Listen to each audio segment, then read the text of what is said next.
Hi everybody, welcome to Card Readings. I'm Margaret. If you like, subscribe and put your thumbs up if you want. I'm gonna tell you my story about how I came where I am now as a psychic. So my journal and so yeah. So when I was about 3 to 4, when I was little, I remember laying in my cot and it was night time, and I looked up at a door in my room, yeah, and I see this lady with long wavy brown hair. Um, I recall a dentist uniform back then, um, and kind of a golden light around this person, right? And I remember seeing it, didn't think much of it. So when I got to about 9 or older, when I started to talk, I told my mum about it, and my mum said she looked into it for some reason. She did look into it, and she said the place that we were living at might have was a hospital, and the lady that I saw might have been a nurse because the lady looked like the uniform that she had on looked like the 50s and 60s. So she said, yeah, it probably was a nurse that was working at this hospital. So that's where it started. And that's where my mum and dad, we start questioning, is this psychic or not?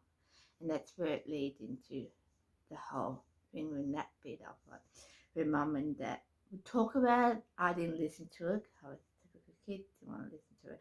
And I think more stuff came up. I went to a speech therapist, and I remember drawing stuff like Mickey Mouse and all that, yeah. Like the typical kid, you have your favourite um, things, yeah. So it was like that, and I think through that, a lot of stuff came out of it for me being psychic and related to my dyslexia. So that's okay. So like I said, Mum would talk about these, try and talk to me about it. I would say try because I didn't listen, but yeah.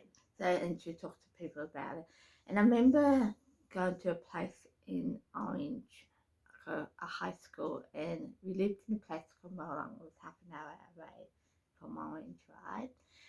And Mum talked to people about it, like I said, and I didn't think much of it. And I would do things like Mum said. I'll be walking home singing the songs back then because this was 1980s. We had no headphones, no iPod or anything like that back then. And I remember walking home having a tune in my head. And I'll get inside. I must have been with a friend or a sister or brother, and walking home. And I get home, and that tune is on the radio. And this person would say, "That's what Margaret was singing," and I would think nothing of it. So things like that would happen. And one day I remember going to my neighbour, who was the driver, to take me to school. He said to me, "All right, smartass, tell me what the time is without looking at the clock." So I did that, and his wife said, "Well, she's only a few minutes in the train." Right, yeah, so it must have been like, I said 20 past, and it was like 22, 23 past, something like that. So, yeah, like I said, I thought nothing of it. I will have dreams that will come true, like the train accident in Sydney. I had a dream about that. I think that was in the 80s or the 70s, something like that. So I have dreams like that. Yeah, stuff like that. Yeah. So we came back to here in Melbourne, and I went to a normal high school. Yeah, just normal high school, as they would say. And I remember saying to a friend of mine, do you ever have dreams that come true?" And she says, "No, what what are you talking about, right?" So I told her about a dream I had about moving in with a friend behind Northlands. If you don't know what Northlands is, it's a shopping centre. Yeah, so it's a high Northlands. And so, okay, whatever. I was 16 at this stage. So 2 years later, I moved into a house, a high Northlands, with my friend that I haven't met back when I was 16. But when I did this, when I told my friend about this dream, I remember going home and Mum goes, "Be careful what you say, Margaret." And I looked at her and go, "What's wrong? I can talk about my dyslexia. It's okay. It's my dyslexia. It's nothing major, nothing embarrassed about it." And that's what I thought my mum was talking about. I didn't think about the dream. I just thought about the dyslexia side of it. I was quite comfortable with my dyslexia, as you can just see, yeah. So I thought nothing of it, and a lot of this will keep on going. Like I would have dreams, it would come true, like floodings, fires, stuff like that. So that's all right. And I've begun to jobs because yeah, the sort of volunteer work jobs. But I remember going to one specific place for the Marie Catholic home, and back there it was called the Marie. Yeah, and I remember one year I had this major dream. That buildings falling down, windows breaking, people in the building, that kind of stuff. And I remember going to this day service, and telling a staff member about it. And she goes, "Margaret, maybe you're psychic." Yeah, whatever. Didn't think much of it. I say, yeah, whatever. And 2 weeks later, September 11th happened. Yeah, so pretty much like that. So that's okay. And through Marie, people would test me, but not in a bad way. It was in a good way. Like I had a young lady, we call her Jo, because I don't know if she wants me to use her name, so let's call her Jo. Jo would say to me, "Margaret, can you go and get 4 straws?" And I'd say in my head, "Okay, Jo." So I'll go and get 4 straws, but for some reason I think, oh, maybe I should get 7. So I'll get 7, come back, and Joseph, well done, we did really need 7, not 4. So stuff like that, she gets 10 points to me, and I would muck around with her. But I keep on getting 10 points off you. What do I do with it? So I would play around with it, yeah. So I didn't think of me being psychic, yeah. And one day I remember going, they had this old meditation yoga group, I would call it. And the lady was really, the lady was really good with it. And I remember one day sitting down, because they had about 5 to 10 people in this group, including your staff, because there was a group for people with disability. So it was very much a physical thing. And I remember after this group were doing this meditation yoga class, I got up and I started to see auras. Back then I didn't know what auras were. I had no idea what auras were, but I started to see auras. And I remember walking into another group, and I'm going to call her Mary. Her name's not Mary. And Mary goes, "You look like they've warmed up, Margaret. What's wrong?" I don't know, this feels really weird. And I remember saying that to her, this feels really weird. Like, yeah, so stuff like that. We keep on going in the group. Like, and I was to talk about my dreams with nothing of it. Like, the 2 co-workers would get together. And they did get together. My boss would have a baby. The floodings, what do you call it, salami, I think it was one of the countries, I can't remember now, but yeah, something like that. I would dream about stuff like that. Kevin was winning the election. Yeah, so it's a whole range of, I would be doing that kind of stuff. And that's okay. So through that, that's all right. I remember one day, I'm at home, I see an ad on TV about a show. It's about a drama show, and plays the police, and they're called Medium. And I thought, that looks good. I might look into that, right? I would look into it. And so I look into it, watch it, and it was quite interesting because certain things will come out of it, and I'll talk to you about it now. It's about a family of 3 kids, a husband called Joe, and a wife called Alison. Now, Alison, at the start of the show, she has a dream that she meets someone in jail, he's he's in jail, right? And it's related for her job, right? So she wakes up from this dream, and then she sees spirits across her bedroom, and I thought that's interesting. That's what I do, but not in the sense of that many. Like I will see spirits maybe once every 2, maybe every 3 years. So it's not really a lot like Alison. Yeah, so I thought, oh, that's interesting. So that's okay. Then she's in a room because she's studying law, right? And she's talking to the person in charge, Manuel, and the people around her talk about this picture that the mother and child gets shot and the murderer gets away with it. And she talks to the group about what happens. And the group goes, how do you know that, Alison? And then she goes, I don't know, I just do. So that's all right. I think, yeah, I do that a lot where I can home pin things and I can see the situation around that.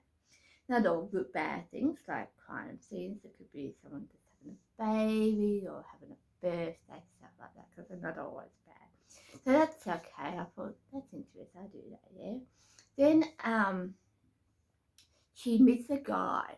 I can't remember his name, but he's a sheriff in Texas, right? So Joe sends this information off to this sheriff about pardon me, have dreams that come true, right? So he sends it off, and then she meets this sheriff, and he goes to her, how do you know this person's name? And you got it so right.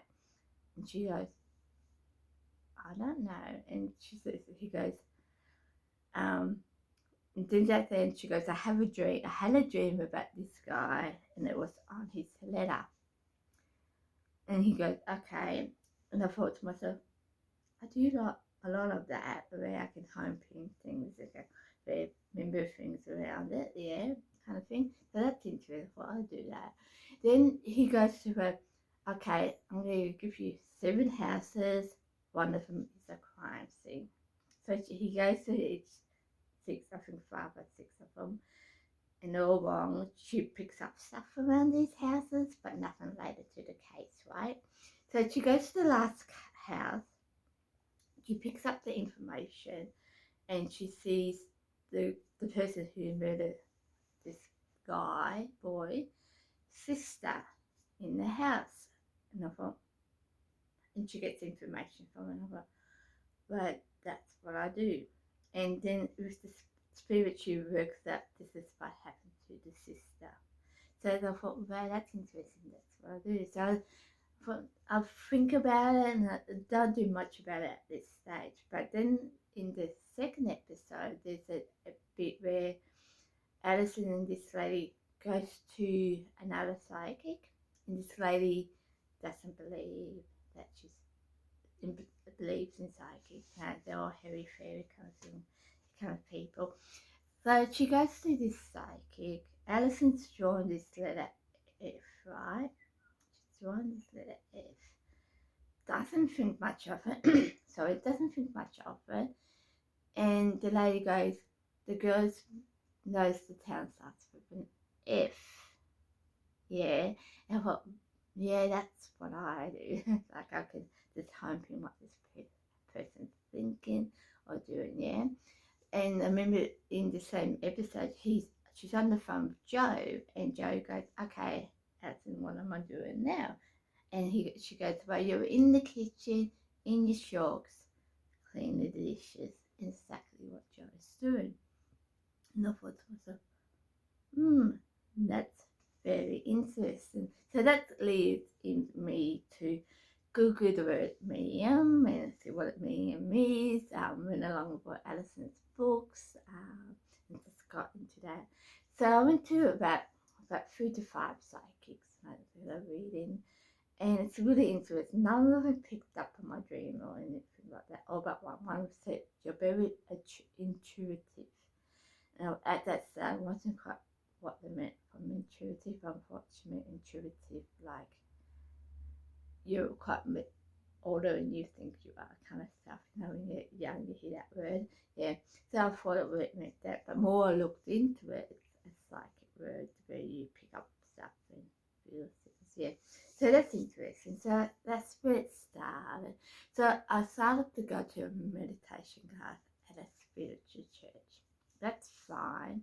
I've been doing that for a while, and certain things will come up, like when I was younger, or this information that I knew on a way, like yeah, stuff like that. But I remember one day I went to this class and I hear this word Simon, Simon Baker. And I have no idea who Simon Baker was at this stage. Just hearing Simon Baker, Simon Baker, and go, who's Simon Baker? Kind of thing. And I just leave it. So the following week, I'd do the same thing, go back to this meditation class, and I hear Simon Baker, and it's getting more oof to it. And I'm hearing it more, and it's starting to the point where it was annoying me. I remember walking out one day and going, Jesus, who's Simon Baker? Kind of thing, and that's okay. So this is where I started to do a psychic class, yeah. And I remember going to a session group where you can talk about things, yeah, in this spiritual church. And we're doing this meditation thing. And I hear, Mommy, Mommy. And I remember like coming out of the meditation, sorry, and saying, the staff member would go, I said, what did you get from it? Yeah. And I said, I remember to this point, what I said to her, I was trying to this guy start saying things because I thought he was just being a pain in the ass. Simple as that, I just thought he was being a pain. Yeah. So that's okay. Came out of it. And then I started hearing the word again, Simon Baker. And it's kind of annoying me, right? One day I went to a healing group and I hear this cutest guy in America. He's the hottest man. He's Australian. He's a really good actor. He's on this show called Medium. I mean, Metless, right? I'm Metless, and I thought, I haven't heard of that show before. I know what Metless is about. So somebody they started talking about this show, and didn't say Simon Baker, so I didn't know who Simon Baker was. So I thought, I might go and look at this. I might see if they have it on DVD. So they had it on DVD. So I went down and looked at this DVD. And I remember looking at the front cover. And I thought, that looks like the guy of E Street. And if you guys don't know what E Street is, it was a show in the 80s we had here in Australia on Channel 10. I think it was filmed in Sydney. I think it was filmed in Sydney. But I remember watching this, looking at this picture, and like, that looks like the guy from E Street, yeah? So I turned the the DVD, and I see the word Simon Baker. So that's okay. Bought this DVD, took it home, watched it, yeah? And the guy on the front cover is Simon Baker. So that's who it is. And it's really interesting with the show in itself. So it must have been a reason why. I actually don't know why, but there must have been a reason behind it. Because the base on this show is about a guy called Patrick, and his wife and child got murdered from this guy called Reed John. And the reason why they got murdered because Patrick made up this name called Reed John, and he was pretending he was a psychic. And what we record today is entertainment psychic, that kind of psychic. So that was interesting how that came around. So yeah, so I thought I'd share that with you. So I said like I said today, I don't know why I did that. So that's okay. Then it got me more into things, and I remember one day I was at a job with Uncle. I think it was Uncle, maybe familiar, I can't remember it now. But I was at a house, and there's this show called The Panel, something like that, on Channel 10. And they're talking about, and the lady called Brie on it, just in case you have it overseas. And I remember watching it, and it was on Valentine's Day, and it was a guy who went missing, right? And his girlfriend was related to this. And his girlfriend said, no, they're talking about this story, and they go, there's a guy went missing. And I thought to myself, I wonder if he got murdered.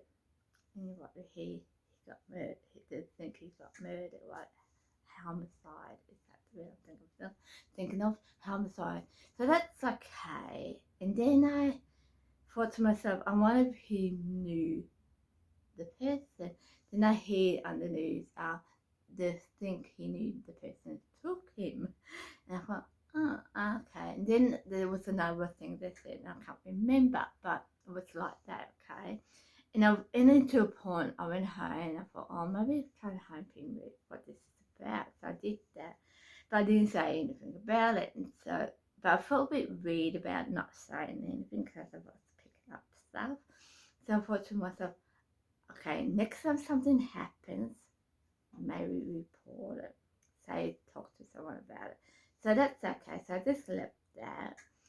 Then I moved to Bendigo, right? And so when I was in Bendigo, I left my old job with veterinary in Encore because I didn't want to do disabilities. Pretty much that's what I said.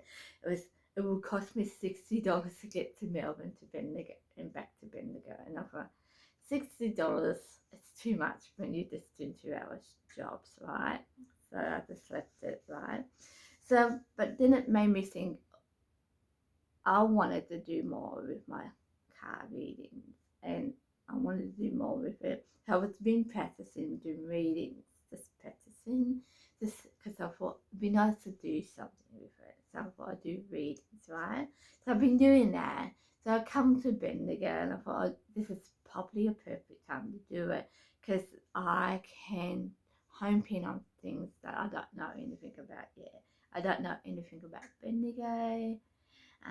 Only back then now, the only thing I knew that then they had a Salvation Army place and the trains would run every hour. That's all I knew about Bendigo back then. So we're now no more, right? So I thought it's perfect time to do it. So I thought, okay, I'll put my name out there. I did that. So I got a few free readings out there for people, and people thought it was pretty good. But then but I like to have a name to it. Yeah, I like to have a name, and I didn't have a name back then, and that's where they came into car reading. I'll get more into this, so that's okay. I'm gonna do another YouTube thing with this, right? So that's okay. But then when I did that, then I thought, wouldn't it be good to have something that I can use my skill for something good? And I thought about missing people. I thought about the panel, what I did then. I thought, yeah, that's probably not a bad idea. And that's where this started with YouTube. Where something at the start was just on Facebook, then I lead it into YouTube, and this is where it started, and this is where I am now. So I do private readings, and I would like this to go to the market. So I'll say like to, because at this stage, because of COVID, certain things you can't do, right? So once all that's over, I would like to go back to the markets and do the readings in that there. So it leads into that, and I've got a Reiki level 1 and 2 in that. I'm thinking about doing master, but I'm not sure yet. So that's how it all started, me being psychic and where I am now. I knew I was doing things, like I would know I have dreams that came true, but I wouldn't think anything of it. I did think, everyone that did the same thing. I thought nothing of it, right? Same with picking up people's what they're gonna say. I thought that's just a normal thing. I didn't think anything about it. But when I saw something like a lawyer, I thought, whoa, that's different. Yeah. So I knew that was different. But then, yeah, so things like that. Then I learned through it all, like I am a clairvoyance person and clairsensitive, and the one where you see, I can hear, feel, and see things. in spirit ways, in the just an everyday person. Like if you had a broken leg, I would feel that pain. It's just who I am. But like I said to people around me, because I hear, see, and feel things, I'm not going to just come out and just say it. I do have a thing about just coming out and saying things, especially around people who don't want to hear it. Because some people don't want to hear it, you have to give people privacy, and that's what I do. I give people privacy, and I let them come to me about it more, and me go to them. I always done that since I was little. Um, like I remember one day at my job at Marie, I had a staff member say, "Oh, Joe and Mary's going to get met together." And I said to this person, I'm going to call her Elizabeth. I said to Elizabeth, I just knew we were going to get together. And I didn't say anything to Joe. Came to me and said, "Oh, Margaret, me and such and such got together." And I said, "Yeah, I knew, I had a dream about it, whatever." So I'll make sure that person was happy to hear it before I said anything. And that's what I'm like. I don't do the whole, "Did you just hear about such and such?" Don't do that kind of stuff. So that's the good thing about me. I don't blah blah. Any things that wasn't like I wouldn't blah blah about.